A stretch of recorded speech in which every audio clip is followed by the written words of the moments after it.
Devotion that moves the heart, or moves mountains for that matter. Easy to talk about, but how do we ever get there?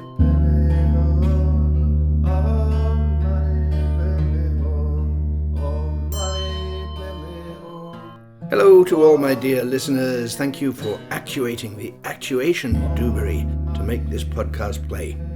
Welcome or welcome back to the Double Doge podcast, Series 2, Episode 9. As usual, I'm Alex Wilding, and as does happen once in a while, I've been thinking a bit. There are a lot of semi-technical terms that we use when we're talking about Tibetan Buddhism. And as I have noted before, indeed have many other commentators, these terms don't all mean what we might first think. In those cases where there is a strong overlap between a term in our own language and its corresponding term in, for example, Tibetan, are precisely the ones where we might fail to notice that at the edges, as it were, there is a crucial difference. So there are a few traps to avoid. And first, of course, if the Double Doge podcast floats your boat, please take a few seconds out to share, like, follow, subscribe, tell your friends, or whatever. And thank you to those of you who do that. If I remember correctly, it's the term secret that I've spoken about most of all in this way, particularly in December of last year, episode 22 of the first series. Secret can indeed mean secret, i.e. not told to anybody else. But its significance, if I were writing this down instead of speaking, I'd underline that, so just to repeat it, its significance is really rather different, referring to the depth and the spiritual intimacy that some teaching or practice may have, even when the details may be quite easily obtained by a public audience. Today, it's the idea of devotion that I think could do with a bit of a closer look. Again, as in the case of secrecy, I'm not advocating for a different translation. Rather, I want to emphasize that in the context of Tibetan Buddhism, the term devotion does have a slightly different meaning profile, if that's not too fancy a way of putting it. Different profile from what it does in typical Western usage. I had a quick look at some dictionary definitions to make sure I'm starting from the right place. These do seem to refer mainly to loyalty, love or care for someone or something, particularly in religious contexts. Adherence, adoration, fidelity, reverence and worship are all offered by the interweb as associated words. The Tibetan word most often translated as devotion is mögü. In the Wiley translation, if you want to look this up, that's M-O-S, full stop, G-U-S. An AI summary of the meaning of this term, and let me just say that I do have serious unease about AI in general, but sometimes it is handy for quick summaries as long as we are careful about it, describes mögü as being more than just a feeling or emotion, but rather an active driving force involving a longing or yearning for wisdom and an enthusiasm for its pursuit, rather than being merely a matter of adoration. So far, so good. My small experience gives me no reason to quibble with that. In point of fact, I recall Atta Rinpoche, I think this was in Hamburg, but it could have been one of several other places, talking about this term and explaining that it's a compound of one word that suggests respect and another word that suggests longing. That's fully in agreement with other explanations that I've heard. So my point is not that there's anything wrong with the word devotion as a translation of this mögü, but rather that there is, I do believe, a little corner of its meaning not covered by these explanations, but in fact crucially important in our practice and in particular the general approach that we take when we sit down to do a sadhana. We are advised, sometimes in fact in the practice text itself, sometimes in the commentary, or sometimes just in the course of general teachings, that we should perform our visualizations and prayers in the spirit of mögü, that is to say, with devotion. But now, supposing that you are pretty much a beginner to this kind of stuff, as I suspect quite a few of my listeners are, let's suppose, as we have done before, that you're doing the practice of Chenrezig. Recently, you learnt that Chenrezig is some kind of Buddha of compassion, or perhaps putting it better, is a Buddha whose particular emphasis is on compassion, because of course compassion is an important aspect of every and any Buddha. You've gotten over the barrier that might be presented by Chenrezig's appearance. In his usual form, he's cross-legged, white, dressed in silks, and has 4 arms. Perhaps you already knew about the way that, let's give them the crude name of Eastern deities, the way they often have more than 2 arms, more than 2 legs, more than 1 face, not to forget sometimes more than 2 eyes in the face. So we are managing not to feel that that's totally weird. But why should we feel devotion for this figure? If, it's a big if, we have an unusually strong connection to a particularly good Lama, we may realize that we have some devotion for that Lama, and we may have some devotion to the Buddha and to the Sangha that has brought Buddhism through the last 2,500 years to the present day. But devotion to this somewhat exotic figure that we recently learnt about, the unusual anatomy of Chenrezig is pretty mild compared to the many, many arms and legs and heads and faces, the weapons, the ornaments and clothing of what, for want of a better word, we might call advanced deities. But even so, those 4 arms with their skin as white as snow are not what you normally see on the bus into town, not even in the back seat. So how are we supposed to feel devotion? I once saw a video, I think it is on YouTube somewhere, but I can't find it at the moment, showing some Russian Tumo practitioners. Tumo, as you may know, is the practice of generating heat in the body to purify our psychic channels, to burn up our impurities. These guys were students of one of my own teachers. Each of them had, as is traditional, a thin white shawl, presumably cotton. They were sat cross-legged in heavy snow and were apparently successfully drying the shawls with their body heat, again, as is traditional. It was said that as practitioners they were not particularly long-standing, although I don't think any actual figure was mentioned.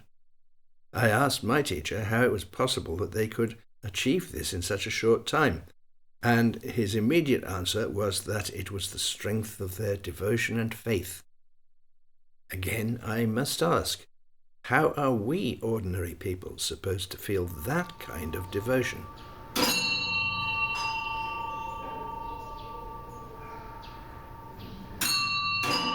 The suggestion I want to offer you is that when we sit down to practice, visualizing, reciting prayers, and above all mantras, of course, the mögü is not just a matter of looking up to our teachers and the Buddhas with respect and longing, but we need to feel that we are entering or are indeed in a profoundly magical space.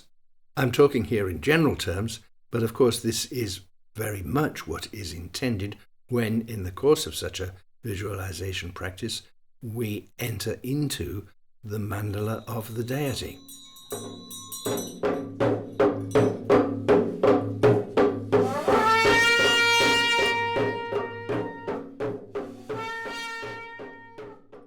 I suppose I should say that although I think magical is an excellent word here, I'm not talking about some kind of physically efficacious external magic, which is a whole different discussion, but about the magic of the imagination, We should sense every time that our visualizations are of something exquisitely beautiful.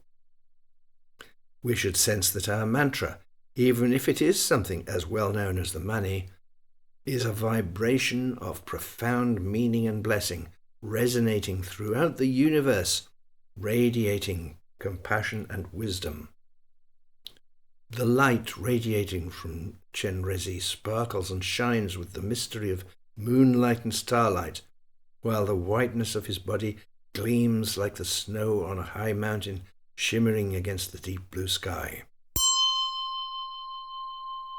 The kind of feeling I'm trying to suggest here is very different from the feeling of going through the visualization rather like a shopping list. White skin, check. 4 arms, check. Sitting cross-legged, check. 2 eyes, 1 face, check. All the rest of it, yeah, been there, done that. Even if we've done this practice hundreds of times, it's important to remember how sacred it is. In fact, there is a term, sacred outlook, which is a different word from mögü, but nevertheless is also very much connected with what we are talking about today. Similarly, when we make our offerings, it's not going to help very much if we have that shopping list mentality. Ram, yam, kam, check. Om, ah, hung, check. Water, flowers, incense, and the rest. Yeah, I know that. It is a very different matter if the ram, yam, kam syllables vibrate with purifying power, and the om, ah, hung syllables are powered by the blessing of all the Buddhas of the future, present, past, throughout space and time, and perhaps even beyond that. Our water offerings must, in our mind's eye, be sparkling clear and fresh, the flowers delicate, luminous and scented, the incense spreading an enchanting aroma around, and so on.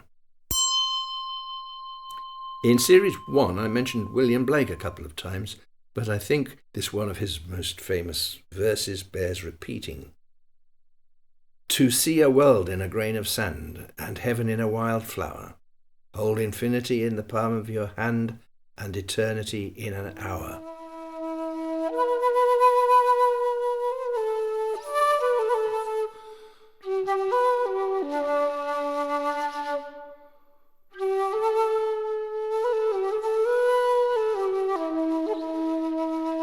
I rather suspect that these states of mind may be similar to what some people experience under the influence of psychedelic drugs, although, of course, the problem with those is that the experiences are uncontrolled, maybe even uncontrollable, and are easily misunderstood in all sorts of ways. So, obviously, I'm not recommending anybody to go down that route. What I am suggesting is that when we are instructed to do our practice with the application of mögü, we really should be opening up a different way of looking at things. I don't doubt that most of us at one time or another will have had experiences, quite possibly spontaneously, in which our perceptions took on this quality of magic. For some people, this is often associated with nature, forests, mountains, lakes, and streams. But it might be something quite mundane, like the extraordinary way in which light beams fall through a window, throwing magical diagrams of light and shade across the floor. If we can gently remind ourselves of the quality of those experiences, we can draw nearer to performing our practice with mögü. Our meditation can then become an experience of wonder rather than a process of ticking off the entries on a shopping list. So in summary, and yeah, it does look like this will be a short episode, our practice of mantra, visualization and so on will only be effective if we keep our imagination engaged, if we continue to be aware of the magic. It's the mögü, the devotion, that underpins that sense of magic and stops us from just drifting off and reciting a shopping list. Because this is a short episode, I'm going to turn on the sound for the film that has been running as a background scene in the video version of this podcast to allow you to see, one, expression of mögü in emphatic action. Those of you who are listening to the plain audio version will hear the soundtrack, but will have to imagine that we are looking at a valley in which the stony ground is covered in snow. A number of people are measuring their length, as the saying goes, on the way to some sacred destination. Each pilgrim makes a full-length prostration, stands up, and then takes a few steps forward to about where their hands had reached, and then prostrates again. They sing as they go, as you can hear.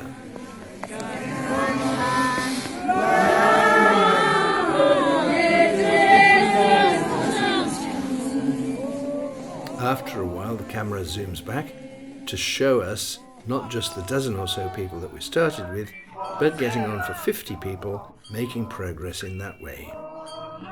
Now that's what I call mögü. I should mention that I got this clip off the net somewhere, and it has the rather mysterious file name of Gochag at Rizong Monastery.